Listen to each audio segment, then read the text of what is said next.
Bonjour, bienvenue sur cette vidéo. Aujourd'hui, nous allons voir le grand rhombicosydodécaèdre doré. Oui, c'est long à prononcer.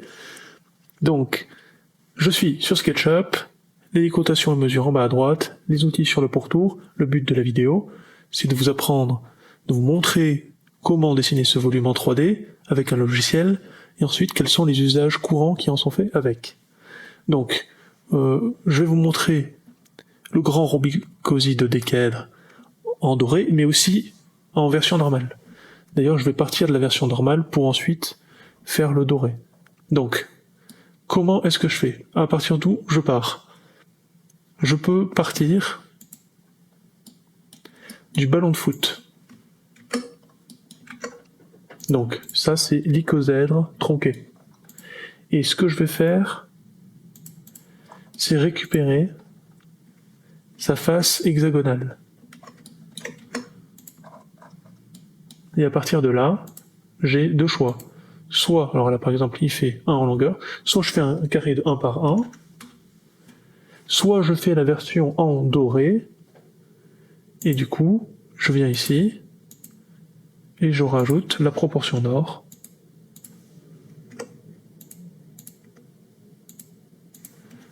Voilà. Donc aujourd'hui on va faire le doré, et c'est exactement la même procédure pour faire le normal. Donc, je viens faire ça, et ça. Il me manque cette symétrie. Ok, donc là, je viens 72. Ah, j'ai mal sectionné le centre. Tac. 72. Ah non, c'est... Désolé. C'est pas 72, c'est 60. Voilà. Là, je fais x5. Ensuite, je prends tout, sauf lui. Je fais 180. J'ai pas besoin de cela.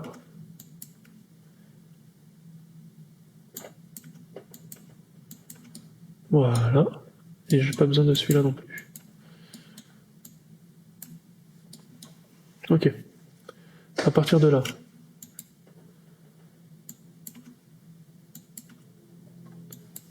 je fais un groupe. Et... Ah oui. Je vais aussi prendre les deux du côté. Ce sera plus simple après. Donc je viens ici. Je l'installe là. Lui, je l'installe ici.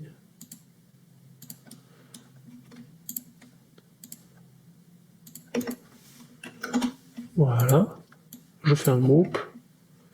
En fait, je vais plutôt dégrouper celui-là et refaire un grand groupe. Et 180 degrés.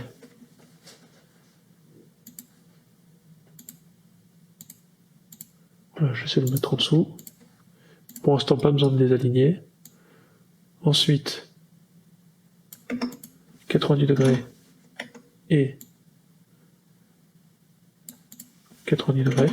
Comme vous voyez, j'ai pas besoin d'être précis là. Je peux déjà commencer à aligner celui-là.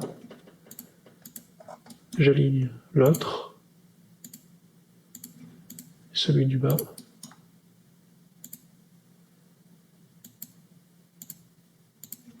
Voilà. Il me reste plus qu'à 90. 90. Et je réaligne. Et voilà. Donc après, évidemment, j'éclate. Et je peux dessiner comme ça les 12 faces.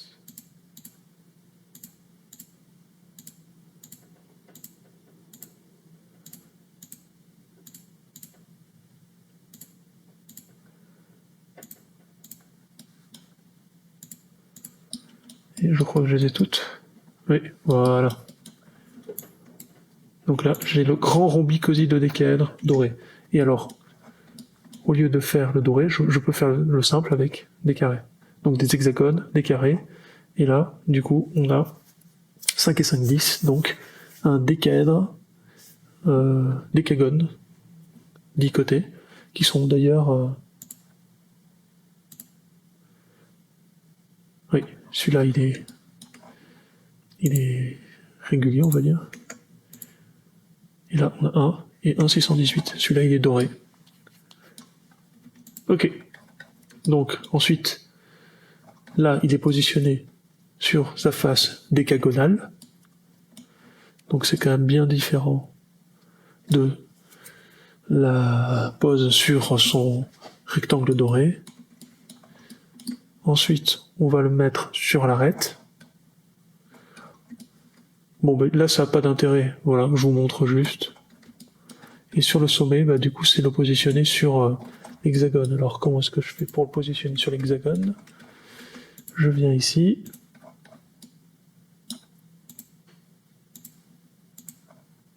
Je cherche le milieu, et après, l'axe vert. Voilà. Tout simplement.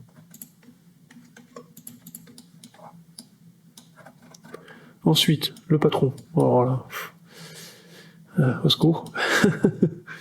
Donc, je vais mettre la vidéo en accéléré, mais pour moi, ça va prendre du temps.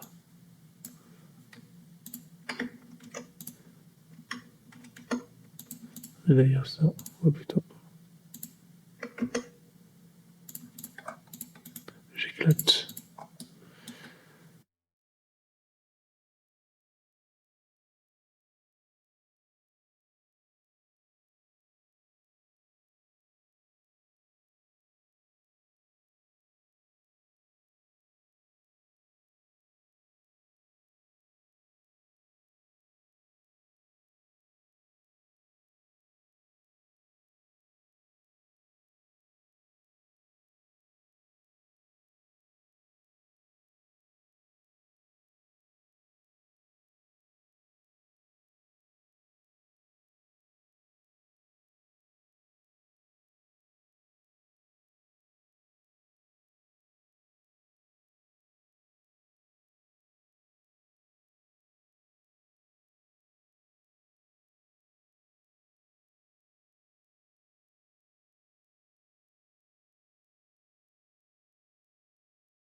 Et voilà le résultat, qui est bien différent quand on fait par rapport au décagone. Mais c'est quand même très beau, hein. Moi j'aime beaucoup cette espèce de flocon. Donc ensuite on va aller chercher le centre des arêtes. Donc la symétrie que je vais utiliser, c'est celle-là.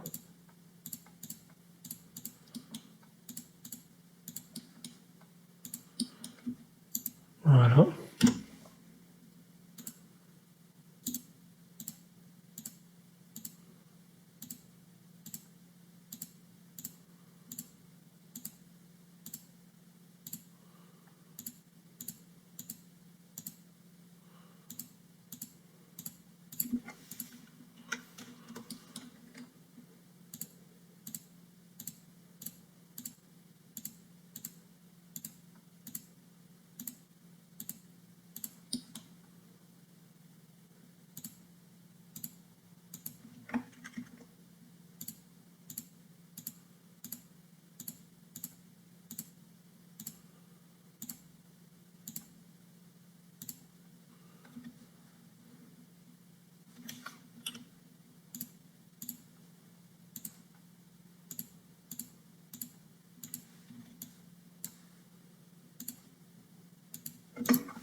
j'en fais un groupe, je vais tracer les axes de symétrie,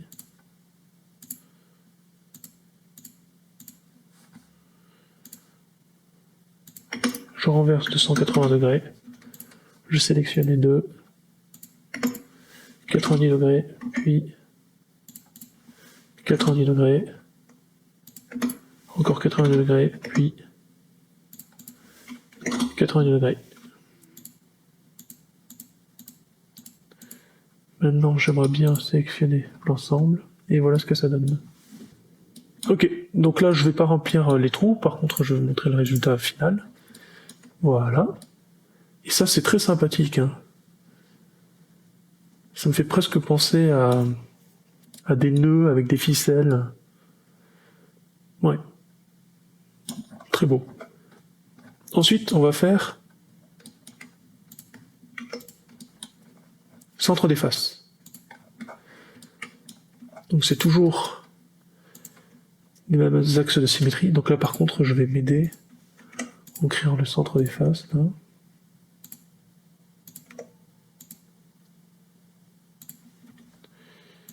Tac.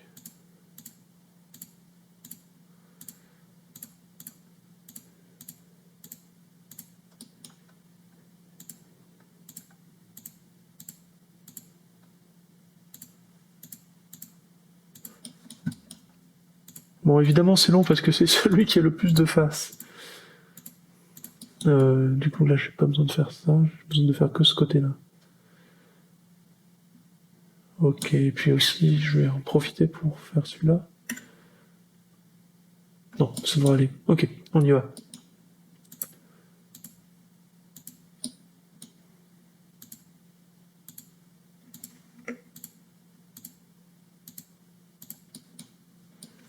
Qu'est-ce que j'ai fait ici?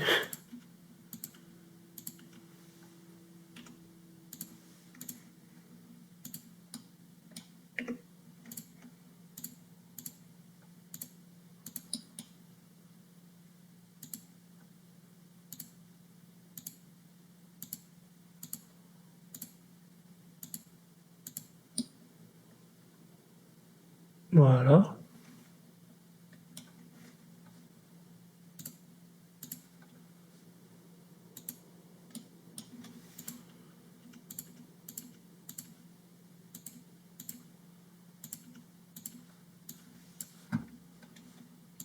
Je renverse de 180 degrés. Je sélectionne, je fais un groupe. Je crée des axes de symétrie.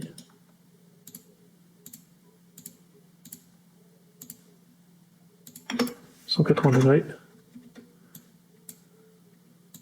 Je sélectionne les deux. 90 degrés. Et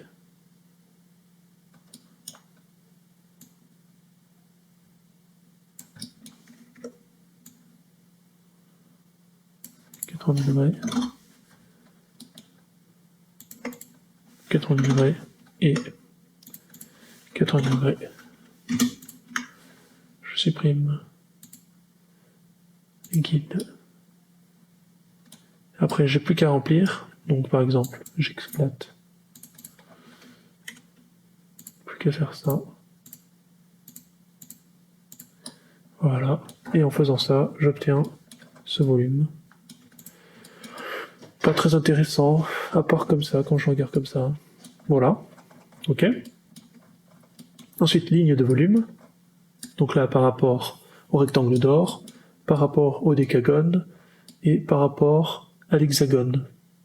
Ok. Accrétion, ça c'est intéressant, hein. Voilà.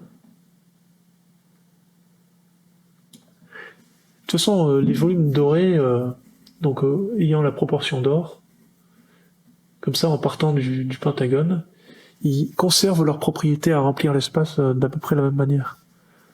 Donc voilà. Je ne refais pas à chaque fois le dessin, parce que l'accrétion comme ça. Donc là, on est en X, Y, Z. Et cette accrétion qui est très intéressante, qui se fait par les hexagones. J'ai été vraiment surpris par ce volume. En même temps, il combine... Enfin, il vient du ballon de foot, quoi. Est-ce que le ballon de foot est capable de faire la même chose? Donc je viens ici, et je vais faire ça.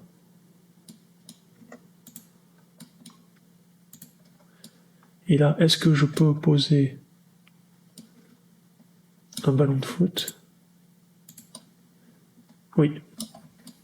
Donc là, lui aussi, il conserve cette capacité-là. Qui est très intéressante. Voilà. D'ailleurs, là, on voit un espèce de tétraèdre tronqué. Ensuite, structure. C'est celle qu'on vient de voir. Très intéressante. La tour. Ah, voilà. Voilà enfin une belle tour. Avec un sommet pentagonal. Les usages. Je me mets dessus. Donc, esthétique. Là, c'est du bronze. Là, il a tronqué le volume. Ça fait un objet qui sort de l'ordinaire. Les spécialistes des origami font des choses très belles. Là, en fait, ils ont installé une LED à l'intérieur. Donc, pour un sapin de Noël, c'est sympathique d'avoir le Pentagone tout en haut, comme ça. Et après, vous avez de très belles créations à partir de miroirs à l'intérieur et des LED. Et ensuite, des faces qui sont à la fois à moitié transparentes et à moitié réfléchissantes, ce qui donne cet effet. Ensuite, on va aller regarder les projections. Voilà. Ça, c'est très sympa. Moi, j'aime beaucoup. Voilà. Vraiment, je pense que c'est les plus beaux patrons que j'ai vus jusqu'à là.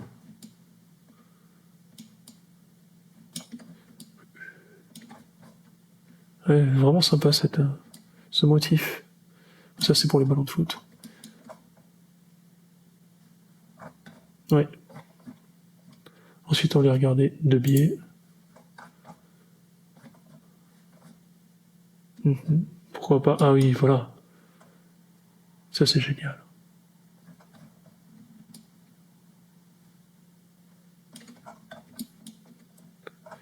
Et il commence à y avoir beaucoup de faces, donc ça devient complexe. Et après, j'aimerais bien voir comme ça. Voilà. Ça, c'est beau. Tout de suite, j'ai l'impression de voir un portail. Excellent. Magnifique. Et là, oula, c'est complexe là. Ouais, c'est sympa.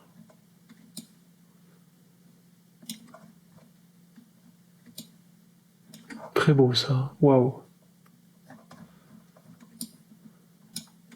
Ok, j'espère que cette vidéo vous a plu. Et là, en fait, c'est la dernière vidéo du sujet sur le dessin 3D des volumes qui correspondent à ceux que j'ai présentés dans mon premier e-book. Vous pouvez me soutenir en allant sur le site bellecidée.com où vous trouverez deux de mes e-books. Le premier consacré aux imbrications de volumes, donc c'est les volumes dans d'autres volumes. Je vous montre. Là, c'est le sommaire et on va aller page 372. Voilà. Donc c'est du PDF 3D, je suis dans du PDF, je peux zoomer, dézoomer, me déplacer, et j'ai même créé des boutons pour avoir différents points de vue. Voilà, il y a toutes sortes de choses intéressantes à l'intérieur. Ensuite, on va aller sur le deuxième livre, consacré au pavage de volume, donc là c'est les volumes à côté de notre volume, le sommaire, et je vais, page 148, vous présenter ce volume, alors maintenant avec des animations. Donc là, le but, c'est de remplir totalement l'espace. Donc il y a deux volumes complémentaires. Voilà, par exemple, si je clique sur les boutons en isométrique, et je peux même aller chercher la transparence, ou revenir en opacité, et je peux discriminer les volumes. Donc là, il n'y a plus que le complémentaire. On va aller en voir un autre. Voilà, donc là, c'est par rapport au décagone en face décagonale. Donc ça c'est intéressant. Si je me mets en isométrique, je peux dézoomer en transparence. Je vais regarder. Ça c'est magnifique. Magnifique. Le dernier, donc là c'est par rapport aux faces hexagonales. Donc en arrangement cubique. Très sympathique. Voilà, j'espère que ça vous a plu et on se voit sur une autre vidéo.